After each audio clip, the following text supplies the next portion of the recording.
Good evening. It's really great to see you all. And again, I want to welcome you to the World Day of Prayer service. And we are connected with the global unity movement, our extended spiritual family, as communities all around the world celebrate the theme, infinite presence and unlimited potential. This theme really gets right to the heart of the matter, the answer to why we participate in a spiritual practice, and I believe it's to expand our awareness and realize who we truly are. You know, in the New Thought movement, we teach about universal spiritual law, such as the law of attraction. This law is based upon the principle that people and their thoughts are both made from pure energy, and that through the process of like energy attracting like energy, a person can improve their life circumstances. Working with this law can be a powerful tool to consciously focus our unlimited potential, and to do so, we pay attention to those thoughts, especially the energy or vibration of our thoughts, and focus on those which are helpful or in alignment with our intentions. So learning to work with the law of attraction can have a powerful impact on the quality of our life. As we become intentional co-creators with that infinite presence, we can use our unlimited potential to shape the life of our dreams. Prayer is another powerful spiritual tool which we can use to harness energy, that unlimited potential that's at work in the law of attraction. And it feels good. You know, I love praying with you on Sundays or over the phone.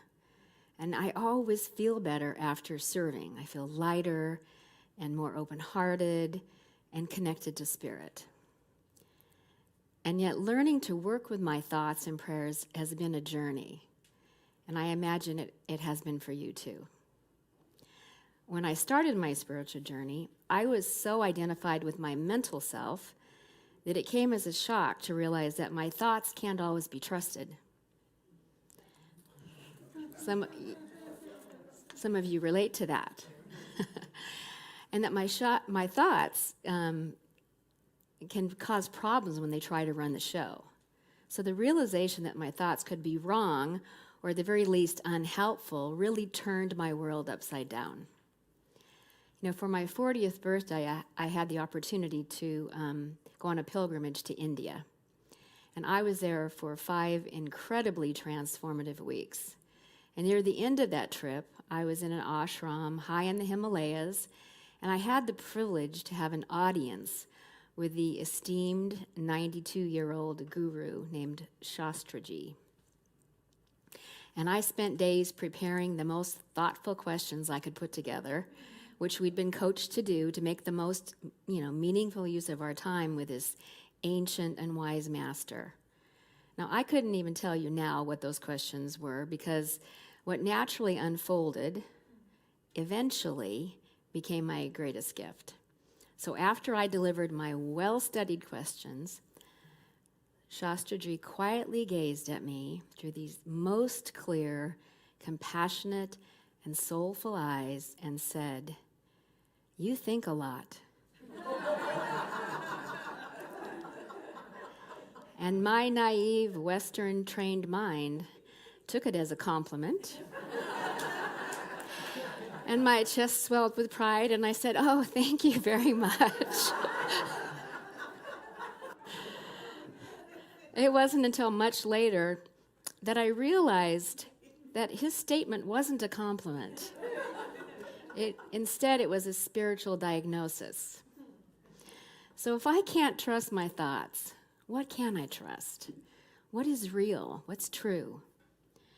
Today, my understanding of the truth with a capital T is, or the definition I would say, is something which is changeless, eternal. Belief systems and conditions change constantly. The things I see in the manifest world will change and pass away in time. Yet our eternal nature, the infinite presence, never changes. This is where I find my answers and my harbor in the storms of life. So I have a beautiful image that an artist created that I'd like to ask our AV team to put up for me. This artist created this image to illustrate our whole self. How many of you have seen this image before? Some of you. This is the I am presence, I believe, is what this is called.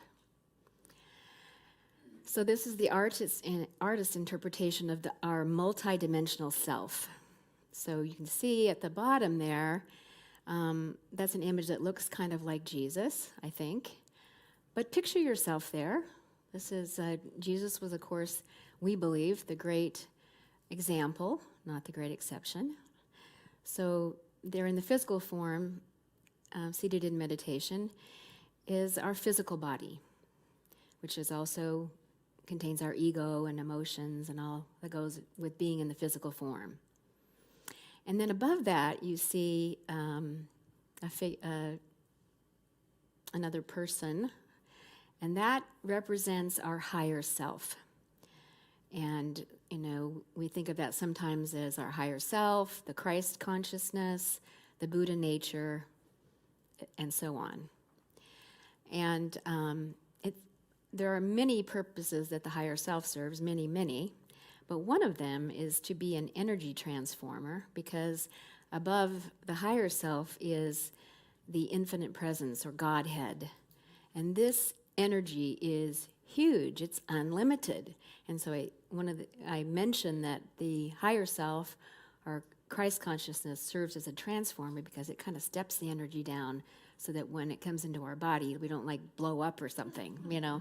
So it's this, you know, again, it's an artist's depiction, but I love it. I think it's really was helpful to me in shifting my awareness of who I truly am. And when we talk about these aspects, to have an image, I think, is helpful. So we're going to leave that up there for the rest of my talk. So in the past, my focus had been on the small self and my worldly experience interpreted through my 5 senses. So of course, I assumed that's all there was. And my thinking was really important to me. But the truth is, we are magnificent, multidimensional beings of love and light. So I invite you to see yourself in this context as we move through our service tonight. You know, the world spiritual texts all point us in this direction. In the Bible, we're taught that God is the fullness of being without origin and without end. Without origin and without end. All creatures receive all they are and have from God. God alone is, and we are created in the likeness and image of God. When Moses asked for God's name in Exodus in the Hebrew Bible, the answer was, I am that I am. In my Catholic upbringing, we were taught that God is the Trinity, Father, Son, and Holy Spirit. And as I've explored other spiritual traditions on my journey, I've heard that I'm a child of God, I am original innocence, I'm a spiritual being having a human experience, and that I'm already enlightened. I'm already enlightened. It's like, what the heck does that mean? Have you heard that and thought that same thing? Really? I've met some enlightened people, and I know I'm not that yet. And then, of course, I am the great I am. So this is an audacious concept to integrate. And when I'm with my spiritual community and we're singing and praising God together, I have a sense of being that. However, when I get in my car and head out into traffic, well, you drove here, so you know, not so easy. So I need some practical tools to remember and experience these concepts and then put them to use. Otherwise, what's the point? We have to bring them into the world. So how do I overcome all of my conditioning and connect with that larger part of myself? And what does that feel like? If all of that is who we are, How does it feel and how can I use it? Well, here's some clues that I've discovered. The small self or ego is loud and will get louder when frightened. The presence is still and small, yet eternally present. One of my favorite teachers on the planet right now is Muji. Anybody know Muji? Look him up. He's fabulous. He is a beautiful, enlightened being who teaches around the world and has a retreat center in Portugal. I heard him say one time that all problems are personal problems. In other words, based in the personality. And all solutions, true solutions, are spiritual solutions. As I've tested this concept, I found it to be true for me. Muji also points out that the common person will fight to protect the ego, while the truth seeker is willing to let the ego die again and again to find freedom. We let the ego die when we release defensiveness. We let the ego die when we release our long-held opinions, when we release anger and the need to be right. Our eternal soul has no need for any of that. So how I endeavor to work with this in my own life is just to notice when I'm feeling defensive or angry or righteous or any number of those things, and remember, just remember that I'm safe and that I will be perfectly fine if I just set all those emotions, those feelings down. In fact, I'll feel much better, relieved really. And then the situation I'm facing just magically begins to de-escalate and shift and pass, and I experience freedom. However, when I'm over-identified with my physical, emotional, and mental self, there are a never-ending number of people and situations that can trigger me. When I engage with that reptilian fight or flight part of my brain, I suffer. So all of my years of seeking truth have boiled down to this. I am the self, which is unlimited potential, right here and right now, kind of hiding in plain sight. Yet I've spent so many years believing that this physical manifestation is who I am. How do I reprogram myself to connect with that higher self? How can I tune in to the still small voice? Here's what I know. It's the part of me that I connect with during meditation, when my thoughts quiet down. It's the creative energy behind my prayers. The witness, who is always available to me, only a breath away. It's the impetus of divine discontent. A few times in life, I've had some exceptional experiences of clarity. At a Unity Ministers Conference in Detroit, I attended a session led by Jean Houston. And at the end of her presentation, she led us, which is several hundred Unity ministers, in a guided meditation where she invited us to connect with and come face to face with our spiritual self. Something about that particular circumstance facilitated a profound experience for me. I came face to face with my higher self. And I knew that this is who I am and always have been. There was nothing I had to learn or do or accomplish. And my perspective changed in a flash of awareness. The words I'd been hearing made sense in a whole new way. I am a spiritual being having a human experience. I am that already. You know, it's very difficult to put this experience, this shift, into words. You know, one significant element was the understanding that any striving to become was unnecessary. And my focus shifted from that of searching and reaching to that of one of allowing and recognizing. Very different energies.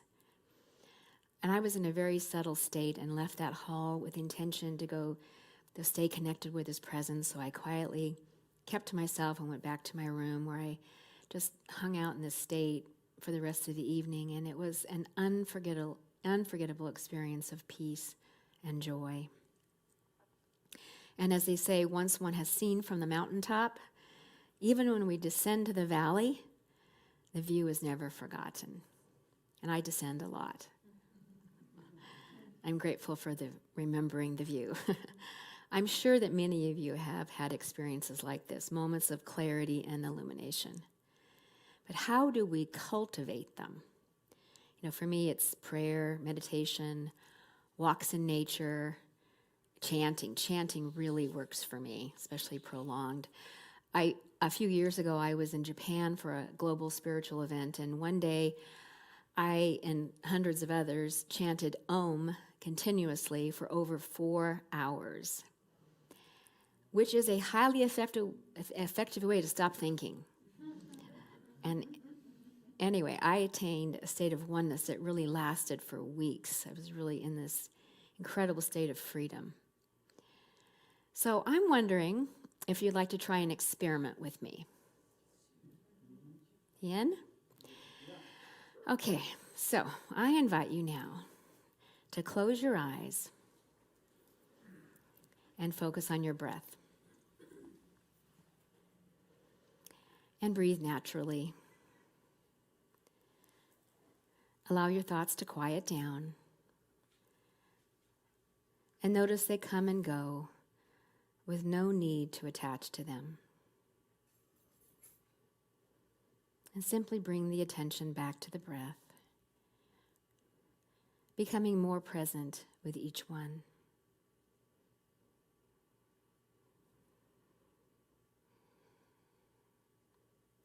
Now imagine that you choose to enter a very special room. It feels safe and peaceful. The temperature is just right, and you sit down in a comfortable chair which supports your body perfectly. And you decide to close the door to enjoy some quiet time alone, and use a remote control to turn off the lights. The darkness is complete. And you are so at home here, perfect and whole. So much so that you can forget about everything outside of this space. Now you may choose to set aside any ideas of who you are, which are impermanent. And if you like, allow my voice to speak for you.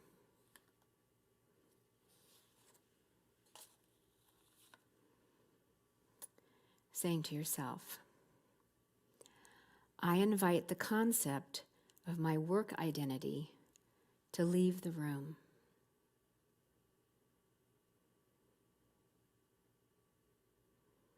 And I notice, without a job title, who is here?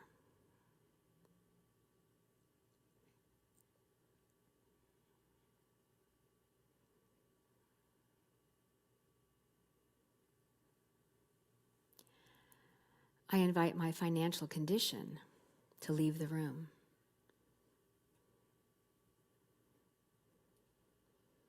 And I notice, without my bank account, who is here?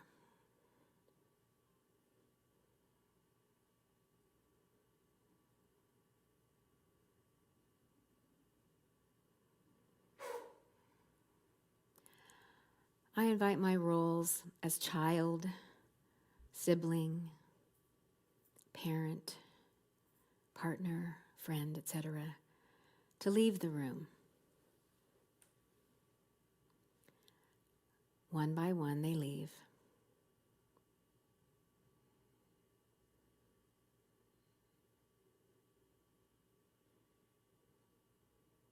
And I notice,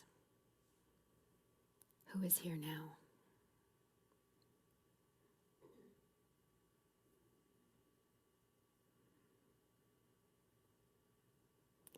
I invite the concept of how I look, my physical appearance, to leave the room.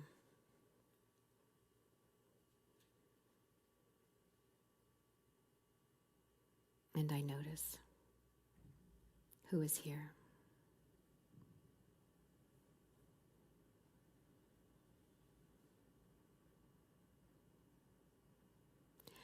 All of these self-concepts will be waiting outside for me when I'm ready to pick them up again. And I notice any resistance or emotion that comes up in my body as I release these concepts of who I am.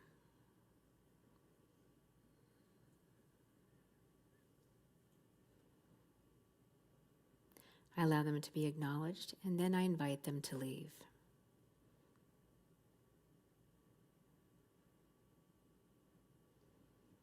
And I invite any other concept of how I show up in the world to leave. No history, no story.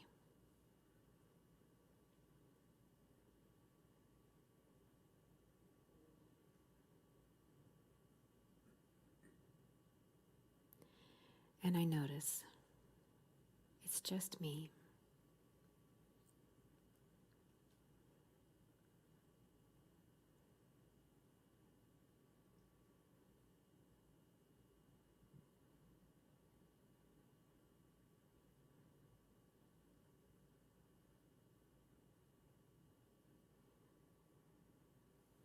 Awareness.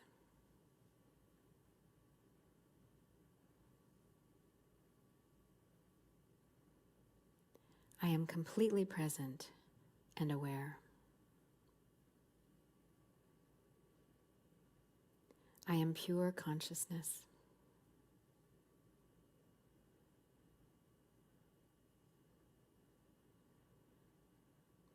But it is still the me that I've always known.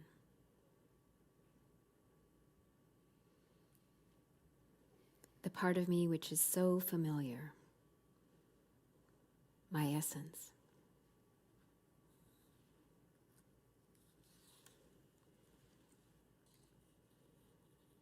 My witness. The one who notices what I notice. The one who is with me each morning before thinking or worry begins.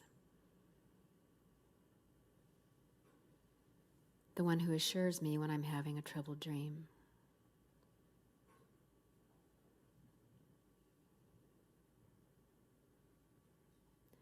The one who was with me before I learned to speak.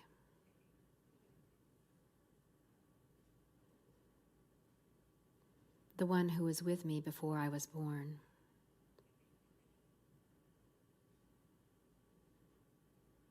The one who will be with me after I lay this body down.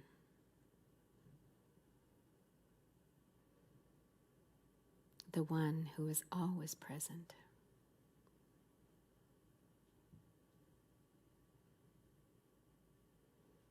The changeless, eternal self.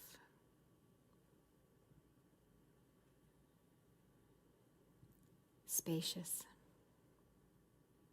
peaceful, loving awareness.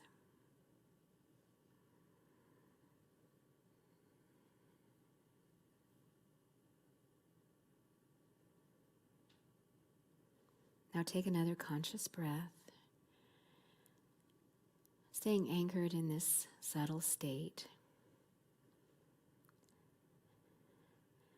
And when you're ready, open your eyes and gently look around the room with soft eyes.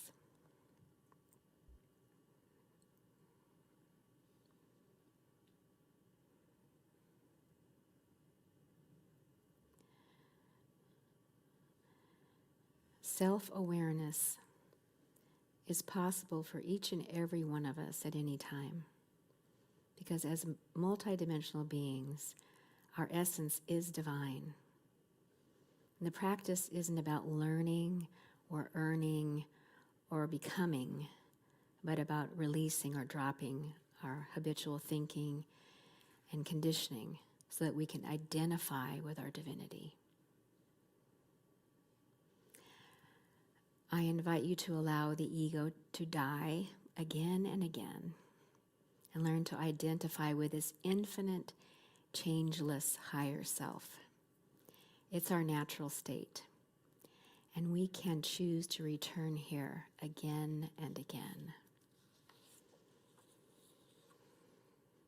Take a nice deep breath.